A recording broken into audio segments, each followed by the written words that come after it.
It was a great birth. He was 12 weeks early, but all in all, it was a good birth. It was a good pregnancy. Scott was my earliest talker. He started talking at 9 months, just very, very, you know, hi and bye and mom and dad. But then he lost his language at 17 months. So I went to a speech therapist here in Redwood City, and she tried working with him for a while and then told me it was time to seek other options. I went to Golden Gate Regional Center, that's who she referred me to. They went ahead and did an intake appointment on Scott, and when he came out of the evaluation, they said the good news is he's not mentally retarded, but the bad news is he's autistic. And the first thing that came to my mind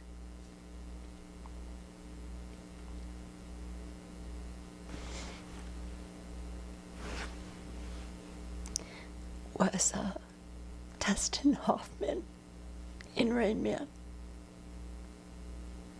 And I think that couldn't possibly be my son, but it was. Well, it made it hard because people really didn't understand autism back then, and they really didn't have an appreciation or empathy for the kind of behaviors that Scott would have with them when we were out in public. And sometimes got in the way of our relationships with some of our best friends. As a matter of fact, people that we're not friends with anymore because they were uncomfortable with it. Just when they don't get their way, they throw tantrums, and then they're socially unacceptable, and people think that I don't have enough command over my child, or I'm a bad parent. He kind of took over the family. He was very physical, very violent. He'd stay up all night.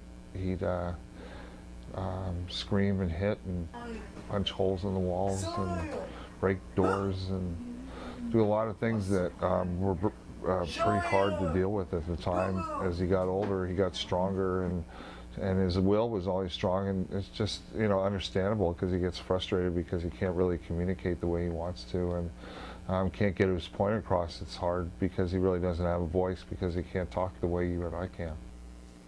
The program that Scott was started on was from Ivar and Nina Lovas.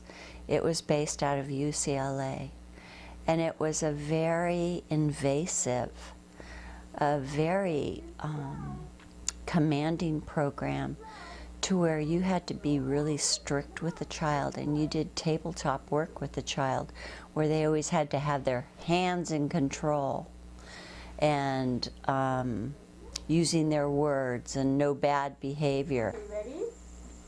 It's always trying to figure out a way to calm him down, to bring him back to it. You know, you have to really look at him in the eye and take him from the tantrum or whatever emotion he was going through at the moment and change it up and take him someplace, you know, to go for a drive or go someplace that he would enjoy. He didn't want to be yelled at. He wanted to be loved. So then we went to a new program which was called Teach, which was a more loving, a more reassuring approach to where when he did something, it was a good job, Scott. And it's really nice to see him do so well in social situations that he, you know, when he was young, he really couldn't handle it all, and now he can be around people and be in a five-star restaurant and handle himself appropriately. It's really, he's come a long way. My advice to new parents would be early intervention is the key. If you can bring a child out of autism, the early intervention with speech therapy and behavior modification will really help round them out.